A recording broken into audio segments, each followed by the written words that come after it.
Bibliophiles of the internet, today I'm back to bring you my July wrap-up. July was a bit of a lighter reading month for me, but that's okay because I still read quite a few good books. I thought I would start by quickly wrapping up those last two books for my June wrap-up that I didn't get a chance to finish before filming that, so I'm going to start with High Risk Homosexual by Edgar Gomez. Edgar Gomez is a queer, gender-expansive Nicaraguan and Puerto Rican-American writer who uses all pronouns. This is their memoir that recounts their experience of embracing a queer Latina identity while being raised in a culture deeply steeped in machismo. Content warnings for descriptions of cockfighting, violence, injury, and blood, bullying, homophobia, homophobic and sexual slurs, and reported transphobia, drug use, drunkenness, drunk driving, 1 HP reference, allusions to predatory adults, references to mass shooting, and some explicit sexual content. I listened to this book as an audiobook and I thought it was fantastic. Listening to this memoir felt like tuning into a podcast or listening to a voice memo from a close friend. I found a lot of familiarity in Edgar Gomez's voice and memories, even though our experiences are very different. I think I had that feeling of recognition just because as a queer, trans-masc, Mexican-American person, I'm also constantly battling these internal and external messages of machismo that not only inform Latina cultures in very specific ways, but that actually lead to a widespread sense of disconnect. I think that's really the connecting through line for all of these essays, how Edgar was constantly being forced into these boxes, either by their family, their friends, their queer community, or even because of their own unattainable expectations. In Latina culture, aspiring to machismo, this ultra-exaggerated, toxic, violent vision of manhood, is highly prized and rewarded. And so these essays explore the tension between the author being pushed towards that while also trying to give themselves space to explore their gender expansiveness and their softness. This memoir really takes you through the low points, the confusion, the family angst, the self-doubt, the self-hatred, the grief that can come with embracing parts of yourself that society hates. But it's also a revelation of how Edgar came to understand, celebrate, and love themselves, which I think is really beautiful. I would definitely recommend this, and I gave it 4.5 stars. The second rollover title from June was Keep Me Close by R.M. Virtues. This is the sequel/companion to Drag Me Up, which was the group book for the Romance Readathon, which I enjoyed so much that obviously I decided to immediately read on. The series is like a modern contemporary AU starring the Olympian gods, and it's set in a casino/gambling district. This second book follows the romance between Aphrodite, who is the widely beloved and respected owner of several sex clubs, and Hephaestus, who is the head of security and Hades' #1 confidant. Basically, because of the business she works in, Aphrodite is really passionate about uncovering illegal human trafficking rings and helping to safely rehabilitate those victims. But at the beginning of the story, she is targeted and nearly assassinated because of it. Hephaestus is then brought on to be her personal bodyguard against his will, because the two of them cannot stand each other until, of course, the close proximity wears them both down, and that slowly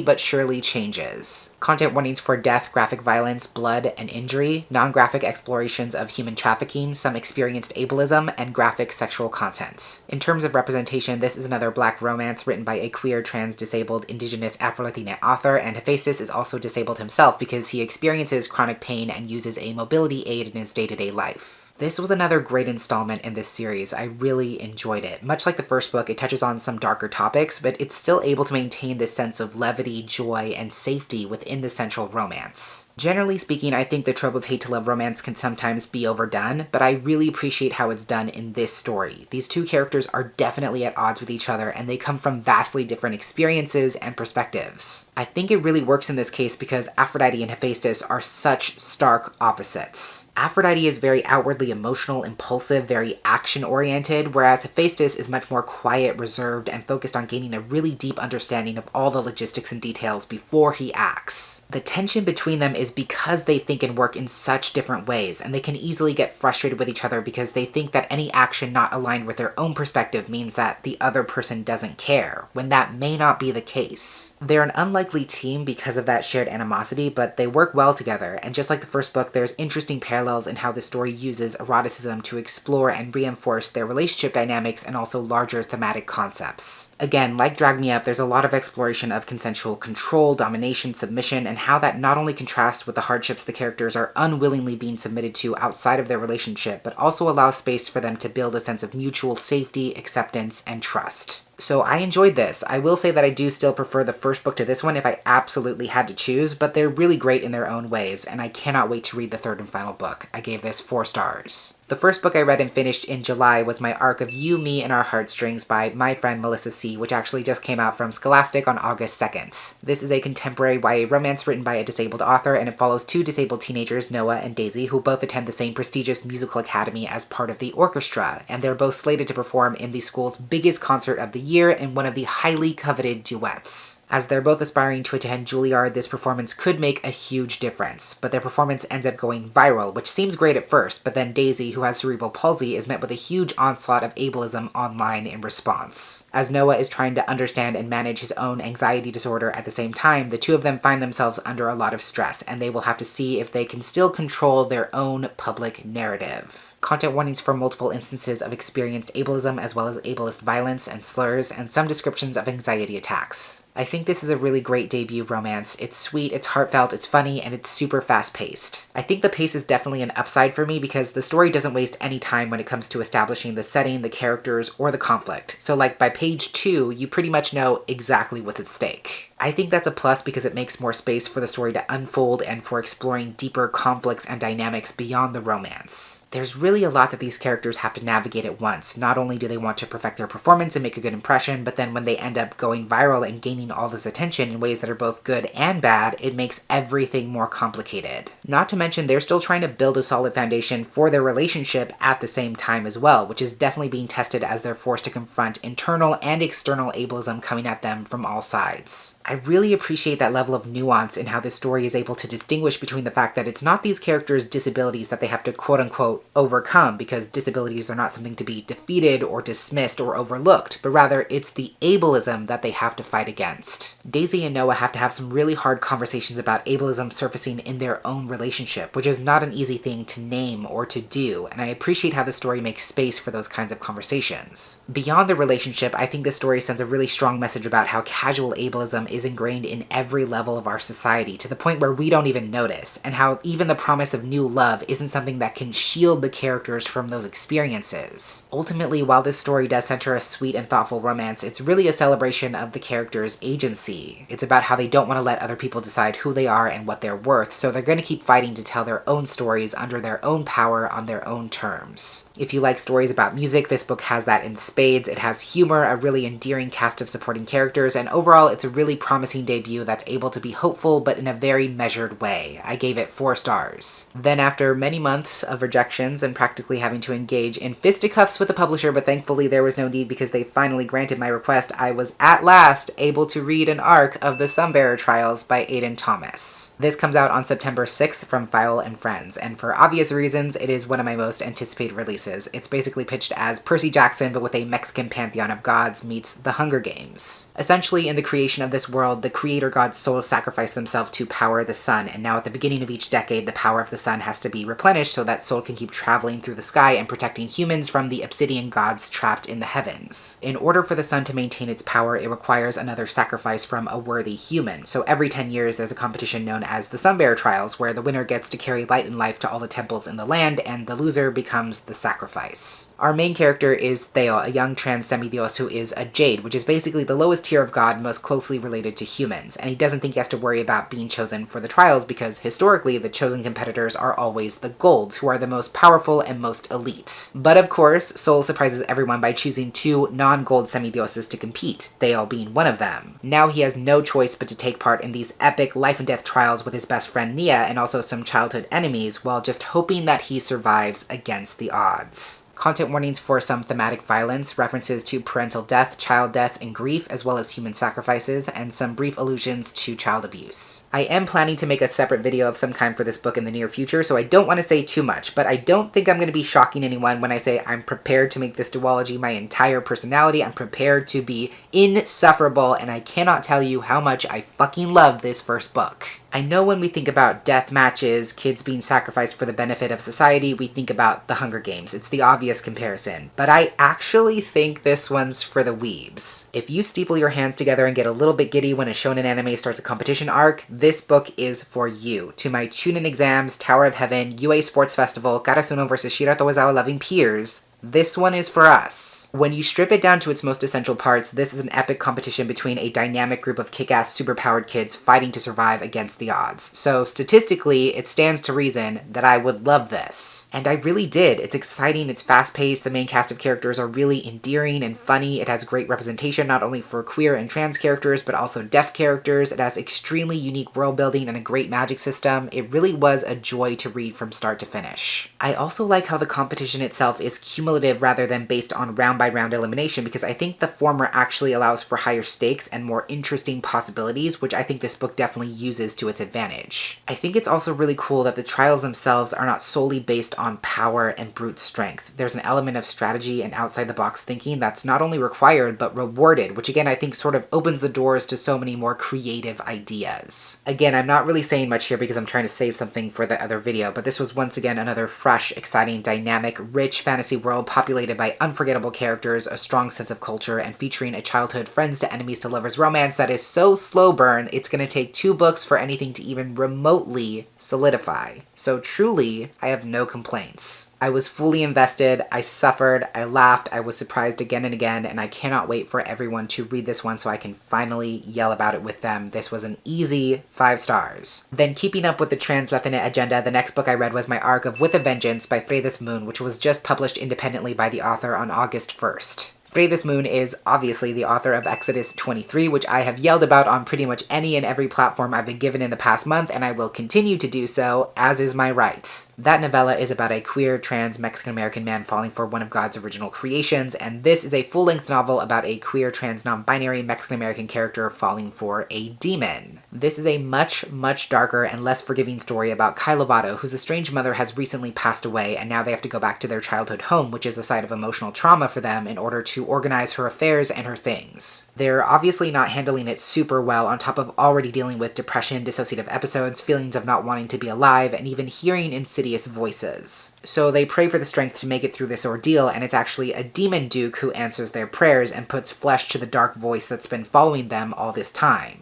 Eli the demon offers Kai a very simple bargain, their soul in exchange for as much power, pain, and pleasure as they can possibly stomach. But as Kai continues to be haunted by their trauma, they realize that Eli might actually become their greatest ally, much to their surprise. Content warnings for explicit sexual content and consensual dubious consent, dead naming, transphobia and dysphoria, body horror, religious eroticism, some descriptions of psychosis, depressive episodes, suicide ideation and past sexual assault, parental death and grief, as well as some racism and police brutality. Frey This Moon has done it once again. They have somehow crafted this extremely close, dark, erotic, unapologetically queer story that excavates beauty from darkness and has so many layers to unpack. I don't think I'm going to be able to unpack all of it, to be honest, but I can definitively say that this book fucked me up real good. I think it's really interesting to parallel this with Exodus 23, not to compare them because they are not attempting to do the same thing, but it's interesting to put them in conversation as stories that look at 2 different sides of the same coin when it comes to recognizing the divinity in transness. In Exodus 23, it's about how recognizing transness and holiness occupy the same space, and With a Vengeance, it's more about discovering and liberating the innate, unquantifiable power of transness. The dynamic between Kai and Eli is extremely compelling, not only because they both have a lot of rough edges and consensually submit to and explore some very dark places, but because the transfer of power between them is really a mutual exchange. When you think about demonic possessions or making a deal with the devil, you often think about the demon forcefully seizing control of the person they're possessing, or even stripping them of agency, basically weakening them or harming them in exchange for power. But in this story, that is not the case. Kai really meets Eli exactly where he is. They willfully give what he asks for, and they slowly come to realize that Eli is also benefiting from this connection. He's gaining a kind of power and satisfaction from the strength of Kai's resolve and their unwavering sense of self and willingness to take ownership over all the parts of themselves, good and bad. There's a part in this story where Kai's questioning, "Why did you choose me? What do I possibly have to offer?" And Eli's answer is, "Why not you?" And I think that's really profound because it forces Kai to reckon with the fact that they're still powerful, desirable, and worthy despite their many flaws. Kai has been conditioned to focus on all the bad parts of themselves. They think they're defined by their trauma, anger, apathy, mental health issues, mistakes, losses, and while those are definitely part of them, being with Eli allows them to realize that they have the kind of strength and intensity to perfectly match his. To be loved, protected by, and equal to a supernatural force that could easily kill you really speaks volumes to the depth of Kai's character. Because they've survived so much and fought their way through so much, they are perfectly suited to be able to handle everything Eli throws at them, and in fact, they seek it out.